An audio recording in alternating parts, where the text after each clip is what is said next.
So this is our first look at the brand new multiplayer first-person shooter called World War III. And I've got some brand new details about this game, plus some brand new screenshots, and it looks stunning.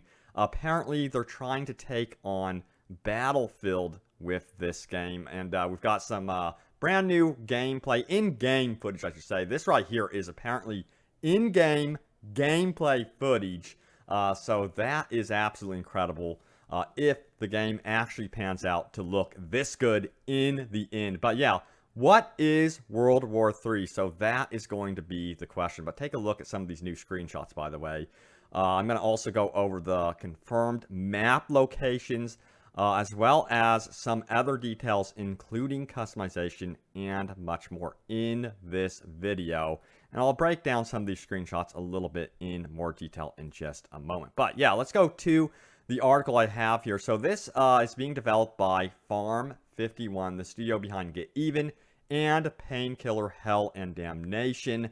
So they just recently announced World War III. So again, it is going to be a multiplayer first-person shooter that apparently is going to be taking on Battlefield. It's going to feature infantry combat as well as vehicular combat in its main mode, which is going to be dubbed Warzone. Now, this attack defend mode is going to be offering combined armed firefights with all sorts of vehicular combat going on in Mayhem, including land and air vehicles, all based on modern weaponry and technology. So if you really want kind of a Battlefield game that's in modern day, it looks like they're going to be trying that with World War III. Now, they go on to say this about World War III, that it's going to be the most authentic bullet versus armor system in the FPS genre to date, end quote. We'll see if that ends up being true, of course.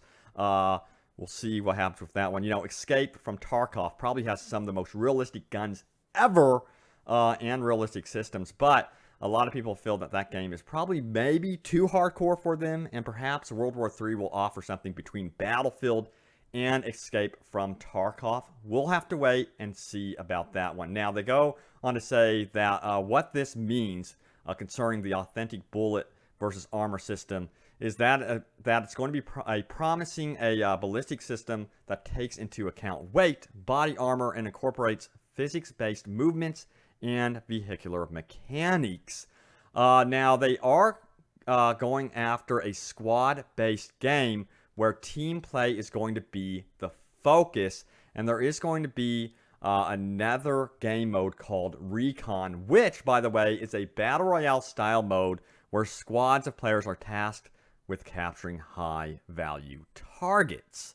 Let's take a look at some of those screenshots. So, it's going to be interesting playing this game Battle Royale style. Remember, it is a first-person shooter only, and it's going to have to contend with the likes of Call of Duty, Black Ops 3 with its Battle Royale mode, and then Battlefield 5 is rumored to be adding a Battle Royale mode to it later down the road. I expect that to happen no matter what, because Battle Royale is just in, it's going to be like Team Deathmatch. Expect the mode to be in basically every single first-person shooter you play from here on out. But yeah, some cool environments and a lot of potential for what a Battle Royale game mode could offer with World War III. As you can see, the maps look quite expansive. No details if their Battle Royale game mode, by the way, would have vehicles in it. But interestingly, Black Ops 4 seems to have one big open world map with its Battle Royale game mode. And it looks like it will be offering a mix of infantry and tank warfare. Now, what I'm curious about, a lot of these FPS games embracing the Battle Royale game modes, is will we see them use the map for something else? Now, they indicated that with Call of Duty Black Ops 4, that they would be using their Battle Royale game mode map for something beyond Battle Royale. So I'm extremely curious about what that means, and if other games will take to that as well. Now, this article that I'm looking at right now goes on to say that we will be going to real-world locations. Now, the ones that they showed off so far are Berlin, Moscow, and Warsaw. So, a lot of areas in, I guess you would say, the European area. And we would be, of course, headed to Russia.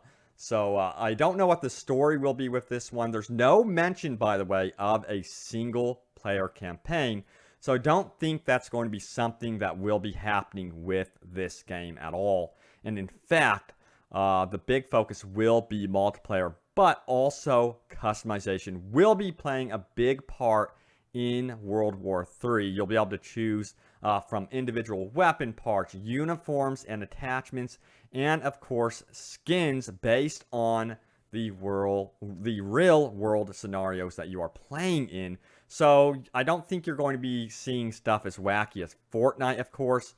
So just remember that. Right here we see, you know, the German flag on the soldier's shoulder there. And then you can actually see the weapon customization as well, the red dot sight. And you can see everyone is facing off against one another in a very pristine location that has just been absolutely destroyed. This looks like it could be a government building, perhaps in, I don't know, Moscow or something like that. But it looks like a very rich area for sure.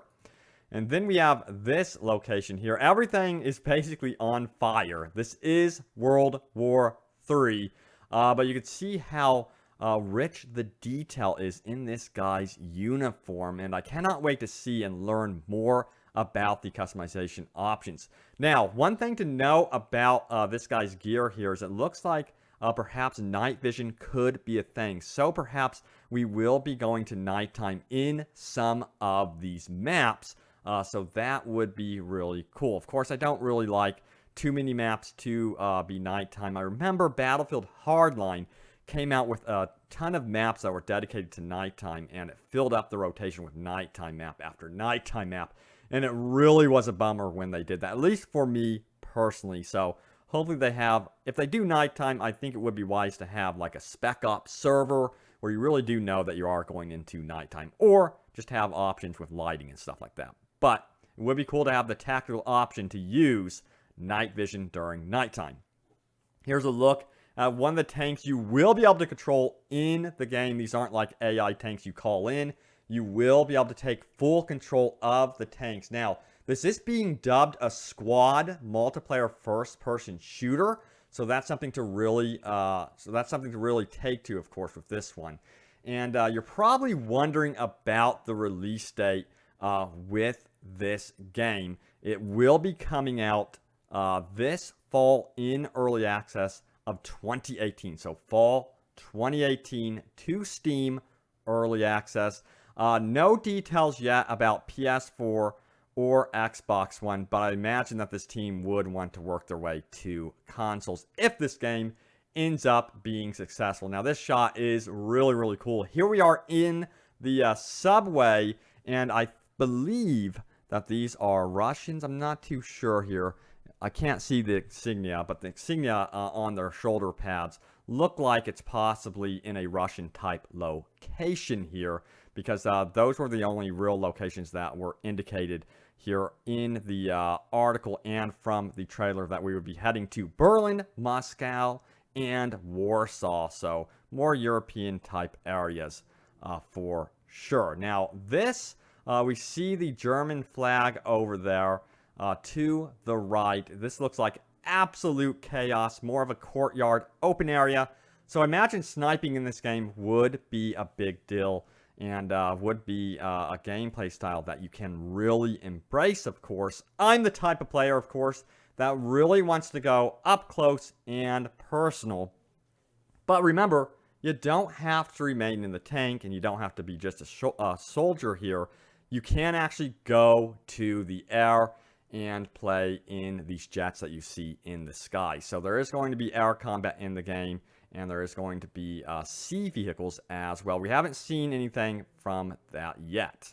And this shot is freaking awesome, of course. This looks like it's a downed airplane right here. We don't know, if this is a VIP target that has been taken down, if this is like an extraction type mission. But what we do know is that a lot of the multiplayer will revolve around attacking and defending. So there's going to be some sort of mode, big mode, by the way, dedicated to this. Now, also, you'll see the guy here with the RPG. This could be indicating that we might see some sort of class system embraced in this game. I would honestly expect that simply because it seems like they really are trying to go after Battlefield, you know, in their own way. We'll see if they can actually pull it off. Let me know if you guys think they can or not. Of course, it seems like they're going to be limited here to PC only starting out, and they have had some rough patches with their previous games.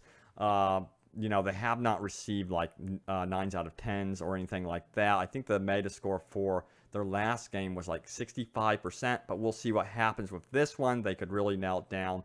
So stay tuned for more information about this one. But yeah, the trailer is really nice, and it shows a wide variety of weapons on offer, as if you can really gear up and do whatever you want with your character. You know, you've got the heavy guy, the light machine guns. You've got the recon specialist looking at the map, and then it shows off, you know, a squad moving around the corner and really hyper-focused on their goal. And of course, you're going to want that guy that can counteract the armor that's roaming around the city. But the first-person shots look absolutely amazing, as we see the ACOG scope there and a lot of the first-person action from the tank view, which, again, this all looks like it is actual gameplay. It's actually telling you there that you've defeated the enemy vehicle. It's giving you that HUD indication, of course. And it looks like we're going to also have remote-controlled drone buddies with us as well. That kind of reminds me of the first Homefront game in a way, where you can actually send those out and, you know, detonate them. And then it looks like you can call in airstrikes as well. Tons of chaos going on here during World War III for sure. It doesn't actually look overly violent, though. That's the one thing I'm noticing here. So that's something to remember. And again, we did just see some more armored vehicles. That was actually an APC that did roll by the screen there. So it looks like you may be able to get in an APC with your squad, and some heavy artillery coming down from the sky as well. But yeah, this one is kind of exciting. I think a lot of us did want Modern Warfare type stuff from Battlefield. I'm personally super hyped for Battlefield 5. I cannot freaking wait for it, because the Frostbite engine looks gorgeous, and the customization options, I think that's something we always wanted in Battlefield 5 as well. But if you do want something a little bit more toned down, more realistic, I think World War III could be something to check out as well.